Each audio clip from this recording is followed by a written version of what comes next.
and I just remember a sharp pain in my eye. But can I tell you today, up to today, from I was 9 up to today, I have been blind in my left eye. So I'm not able to see from it any at all. This week on the Trailblazers, we have our youngest guest yet.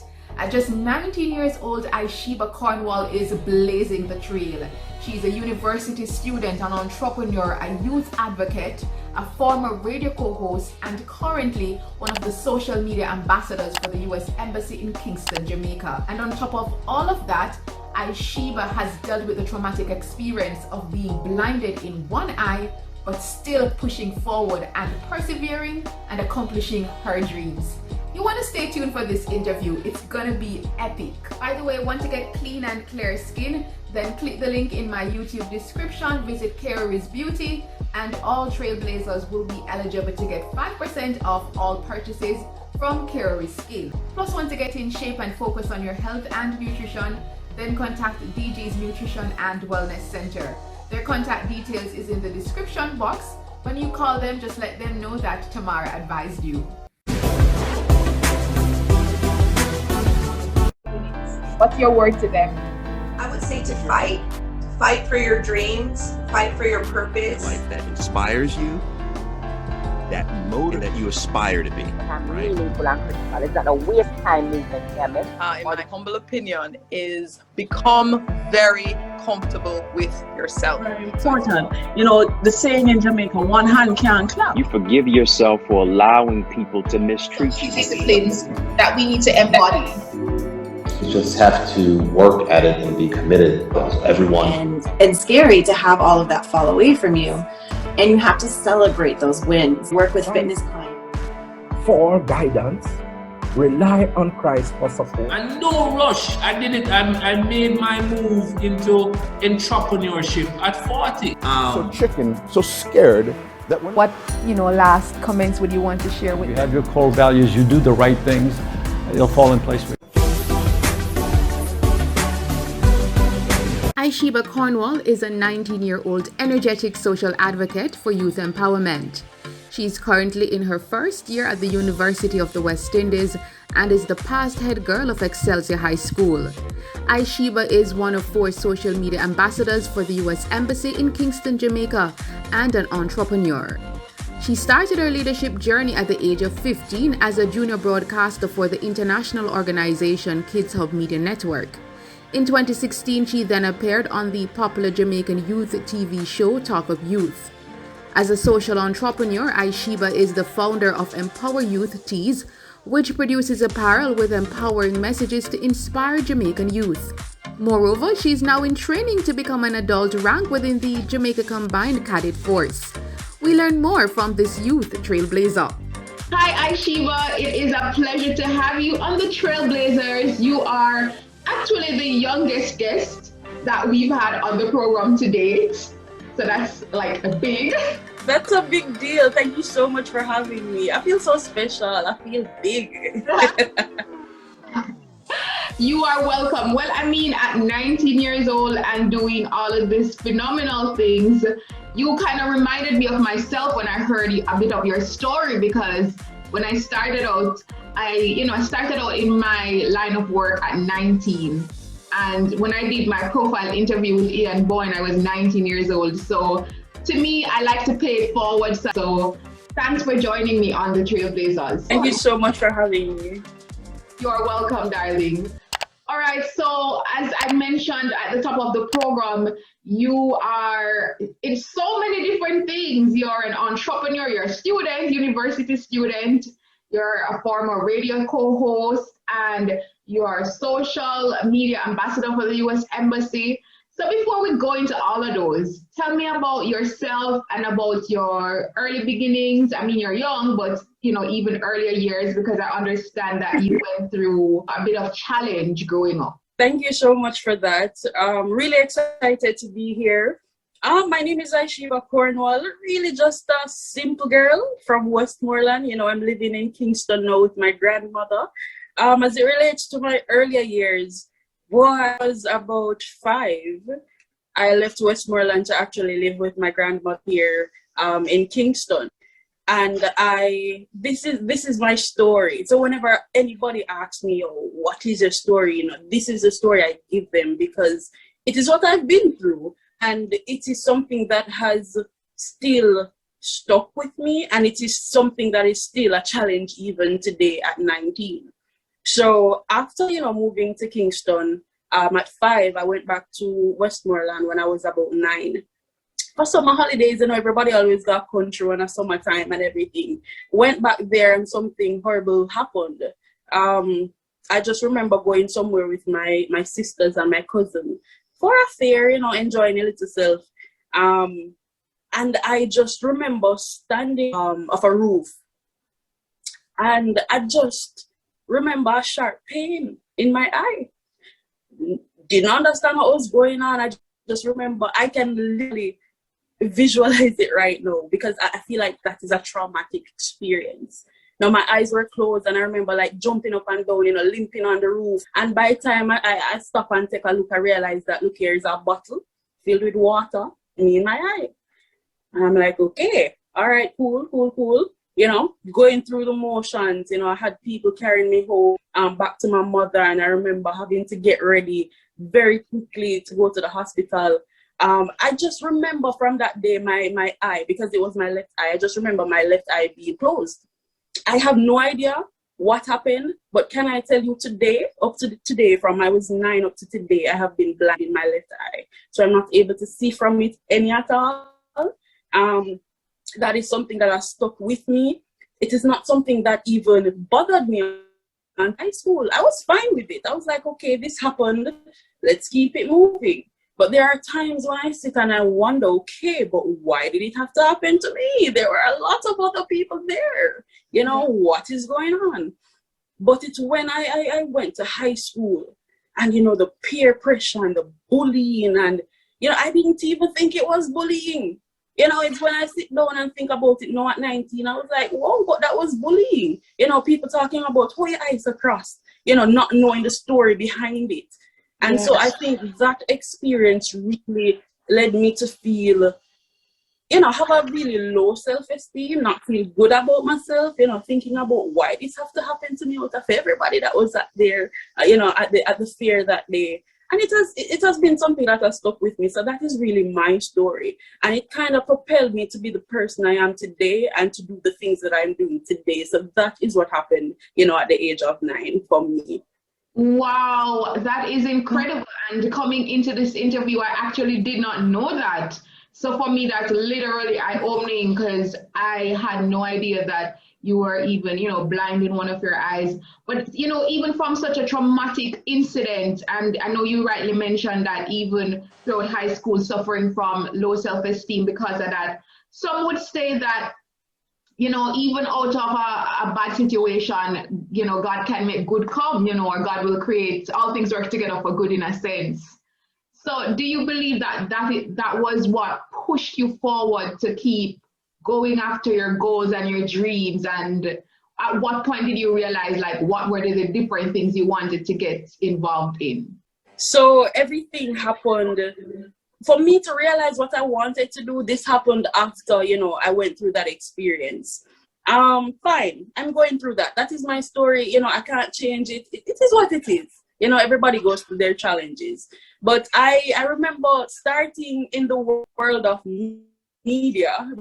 I remember the first thing I've ever done relating to anything media, anything at all, was being a part of the Talk Up Youth organization. I remember you were interviewing Empress at one point, and I always have to big up Mama Empress all the time, every time, because she's the one who really gave me the start, gave me the platform to, talk out on issues affecting young people, providing solutions. So I remember starting out at Talk Up Youth at 15 years old. I was one of the youngest persons on set, whether it was to be the panel discussion and having an interview with Empress.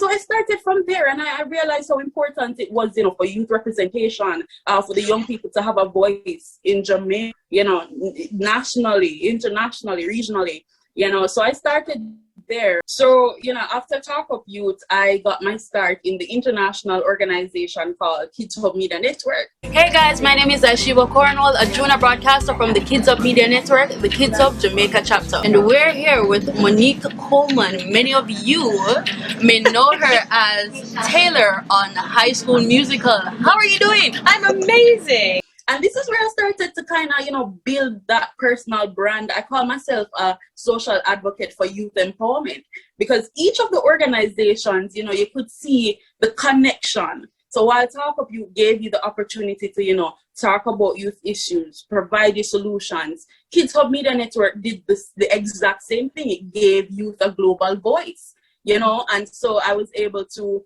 learn how to interview people, learn how to speak, through those organizations, learn the importance of being the people who may not be as brave, to go in front of a camera and to ask, some really big questions to some really big people. And so, so from Talk Up Youth to Kids Hub Media Network, and can I tell you, in the same time, it was to Teenage Observer. That's the teenage arm of the Jamaica Observer. And I started to write there, same on issues affecting young people, lifestyle, how it is that, we can be the best versions of ourselves, how it is that we can go about our daily lives and to just, achieve exponential growth as young people. And trust me, it was on from there. It was up. I started to participate more in school. I went to Excelsior High School. I started to participate in the student council at my school. Later on, became the head girl. Later on, became the Region 1 Public Relations Officer for the National Secondary Students Council in my last year of high school. And so it's just up from there. Indeed. I am so proud to just hear all of that.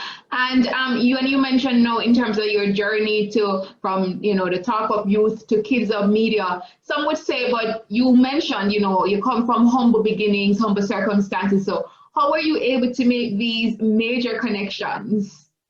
Wow. This is a very important question. And I hope the young people who are watching take note, because the answer is very important. There are a lot of things in life that people aren't going to give to you. Nobody's going to hand it to you. You're going to have to go out and you're going to have to find it yourself, right? A lot of adults sometimes would tell, oh, God, you're up on the phone too much, you're up on the internet too much, you're up on the laptop too much, come on for the phone, come on for the laptop. But that is where I found the opportunities. I was always this person sitting down, searching the internet. How can I get this scholarship? What is out there for young people to do? I'm always, up to this day, I'm always searching the internet to find opportunities. And I remember, for Talk Up Youth specifically, I remember there was a 15-year-old girl, I think, or a boy, on the show the year before. And I said, you know what? Me, I'm going to go on the show next year. Yeah, that is what I told myself. I'm like, yes, it's like writing down a goal and saying, yes, this is what I want to do. And so I wrote that down. When it came out, I applied for it. Can I tell you, I did one big production video editing. I remember it. I came home from school that day. I think I was in about grade 9, grade 10, thereabouts. And I sat down in my bathroom on the ground. I had an iPad that time. I video myself and say, hello, I'm Ashiva Cornwall. This is what I can do. I was still in my uniform on the ground in the bathroom, and I remember that. For Kids Hub Media Network, the same thing. That part is funny as well. I was doing a homework for school, and I was researching, and I came up on it, and I said, this is not Jamaica. You can meet these people, and do this stuff in Jamaica. And I was like, okay, let me try it out. Did the interview, and I got through.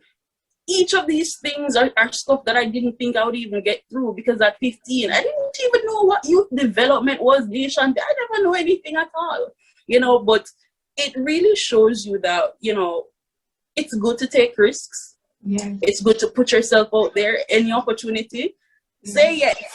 Yes. And figure it out. Oh my gosh, girl, you are on fire. You remind me so much of myself. I can't, but really, because I love where you mentioned about writing it down and going after the opportunities, because that was how, I remember me as a younger person also being, and the truth is, as you rightly mentioned, the doors will open once you seek, you will find, and just, I'm so flabbergasted because you are indeed wise beyond your years. And those tips are so crucial. All right, so moving forward now, you're now at the University of the West Indies. But before I even touch on that, I understand that you're also a social entrepreneur and you have a clothing line, an inspirational clothing line. Tell me about your business. Thank you. It's the plug for me. Thank you so much for asking. So before I get into what the business is about, this is what I talked about, using your traumatic experiences, your challenges to really push yourself forward. Because of the experience that I shared with you about my eye and how I felt after that, that is really what pushed me to start my business. Now, when I started to feel that way in high school, where I felt as if, no man, I have low self-esteem, why all of this would have happened to me is what I keep wanting.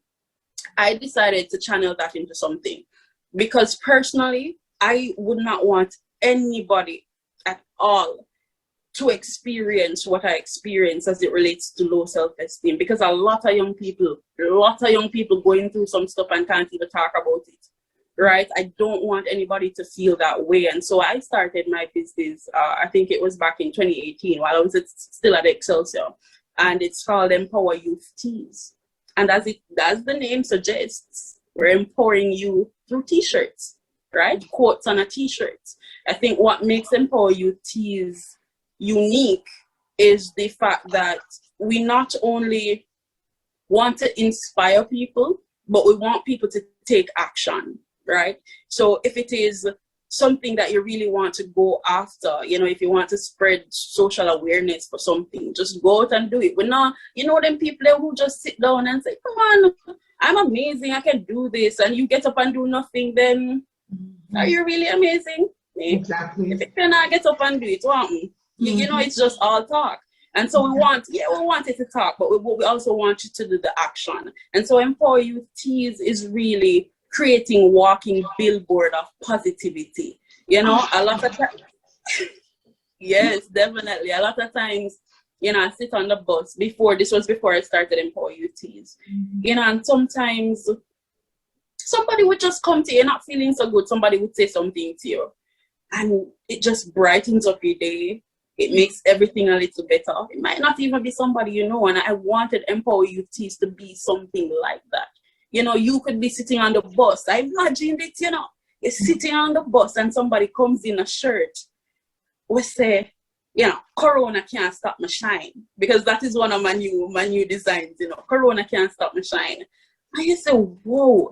And you think about it and say, yeah, man, this made my day a little better. Going to work right now, I'm going to do the best that I can do. I'm going to achieve all that I can achieve today. And that is what I really wanted to do with the business. Oh, girl, that is amazing. Can you believe, she is only 19 years old?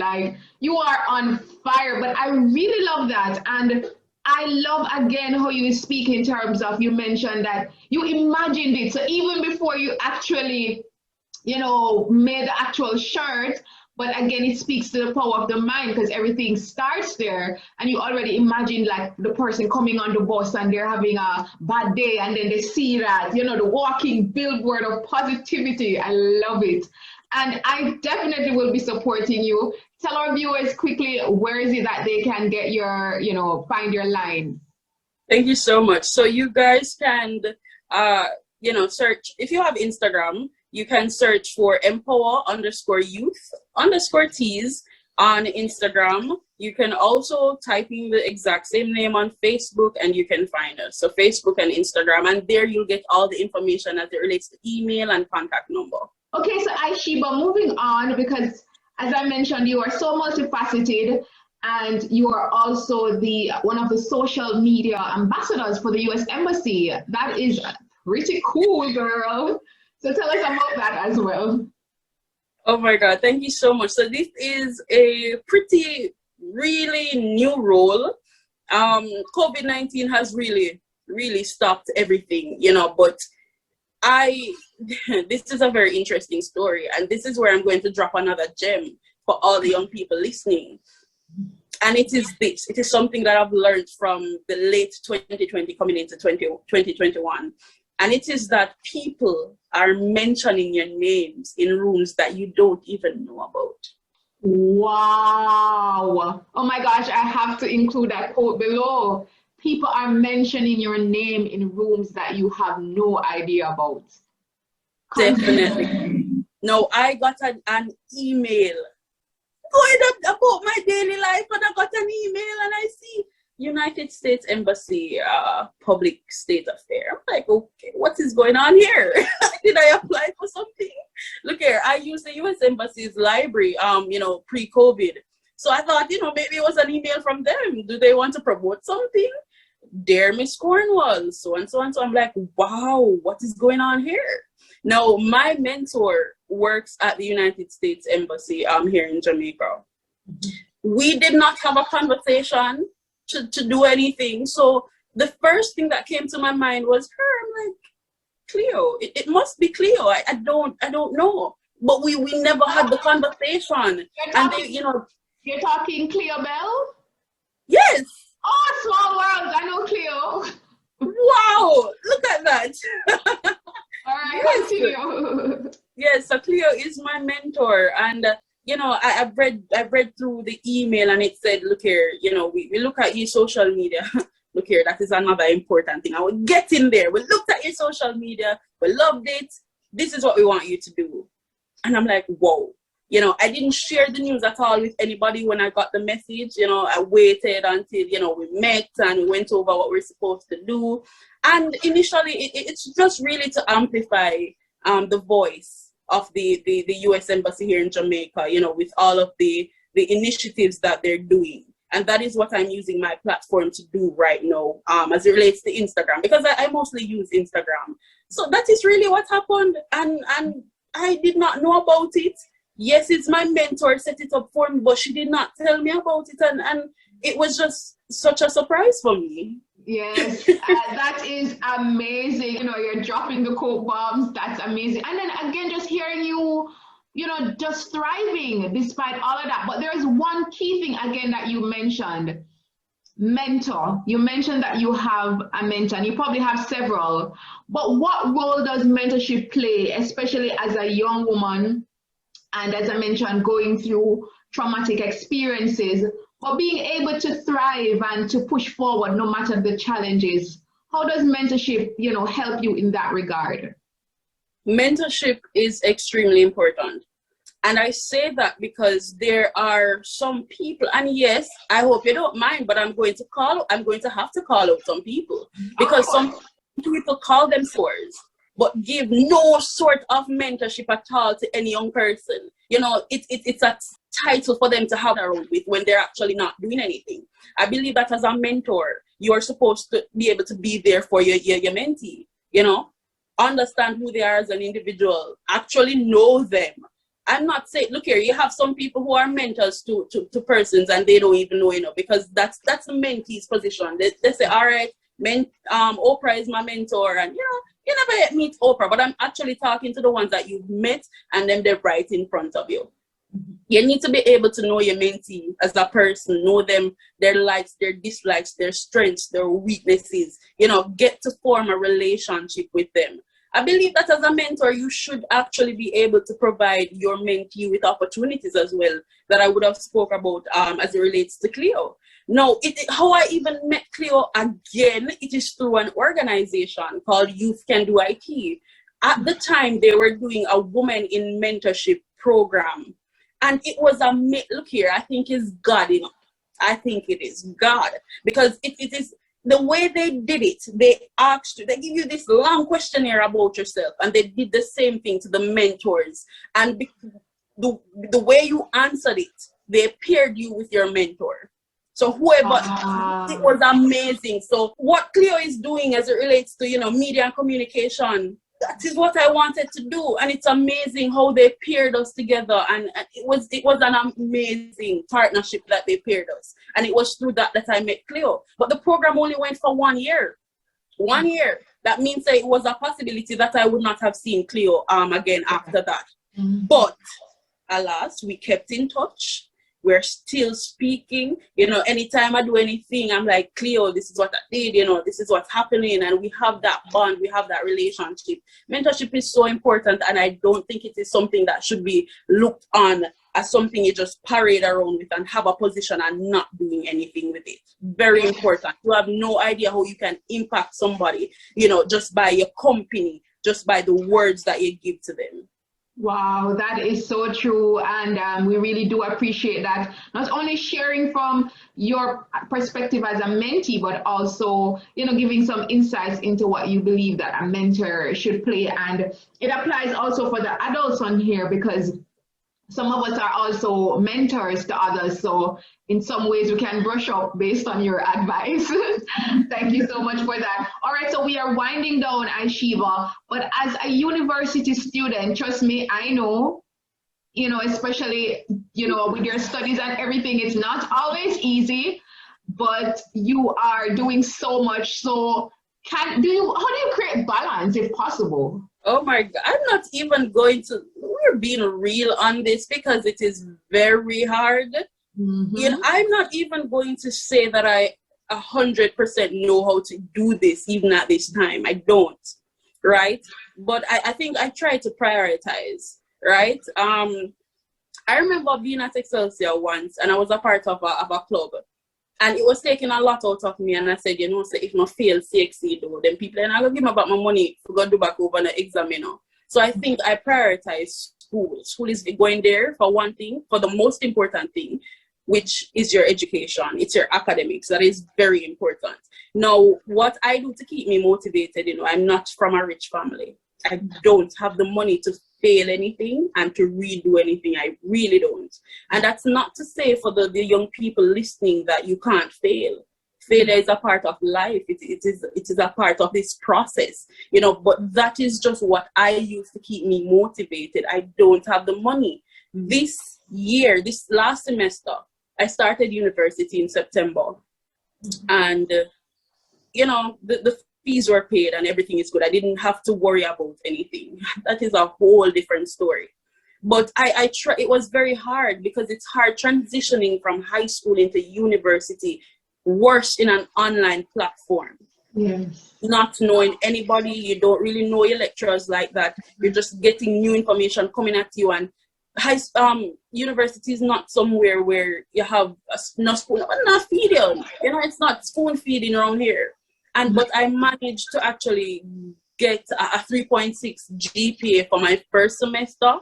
Wow. And so that is really good. Thank you so much. Thank you so much. I really, really tried, because as I said again, what motivated me is the fact that, look here, I know what I want in life, not from a rich family. I'm going to have to do this,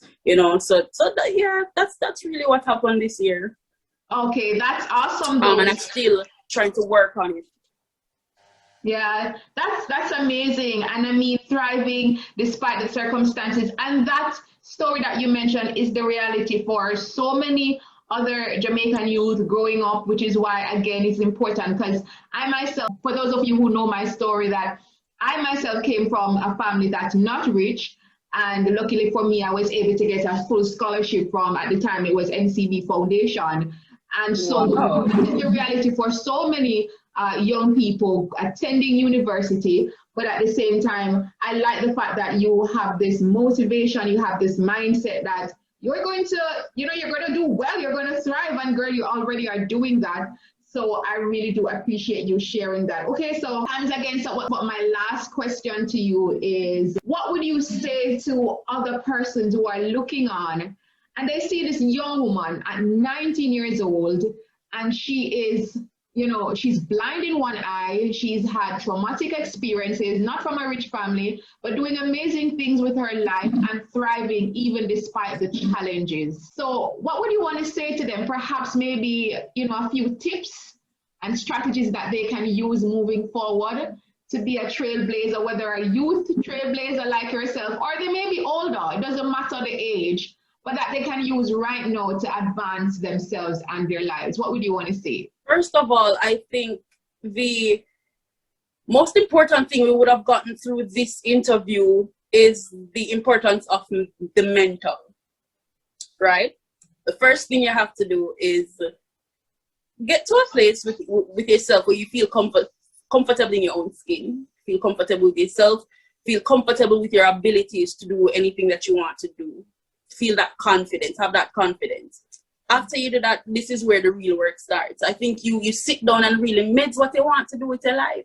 You know, what are you interested in? I think one of the most important things is you knowing yourself. A lot of us as young people, even as adults, we don't know who we are. And if we don't know who we are, we cannot, there is no way. There's no room, no way you can grow. There's no room for improvement. You can't improve on something that you don't know about, right? So I think you begin with your mental, you write down your skill, get to know yourself a bit. And that is where you start, you know, start to talk about, you know, what you possibly want to do with your life. Research, do a lot of research if you can. Reach out to people who are in maybe the field that you want to get into. Look here, I do that a lot. Utilize LinkedIn for all of the young people on here. Utilize LinkedIn, build your network, use your social media platform for something good. You know, find your niche. You know, become a thought leader in your own right. Add value to other people's life.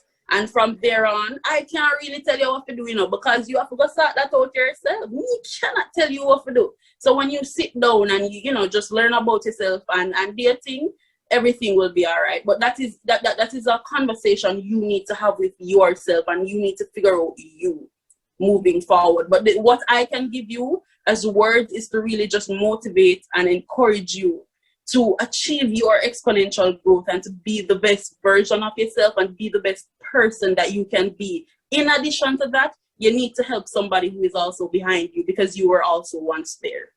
Oh my gosh, we couldn't have asked for any more than that. And trust me, your advice applies to anyone, young, old, in between. Like, these are just like life lessons that anybody can use. Thank you so much, Aishiba. You are indeed wise beyond your years. I'm still baffling to think that at 19 years old, like, you are so, you know, focused and so wise. And even now, like, I'm just seeing you like continuing to rise and to grow and to expand, you know, internationally. So keep at it, keep blazing your trail. As again, I mentioned, you're the youngest guest that we've had on the program so far, but trust me, you are a ball of fire. So thank you so much. Remember to heed the advice and the tips that Aishiba has shared.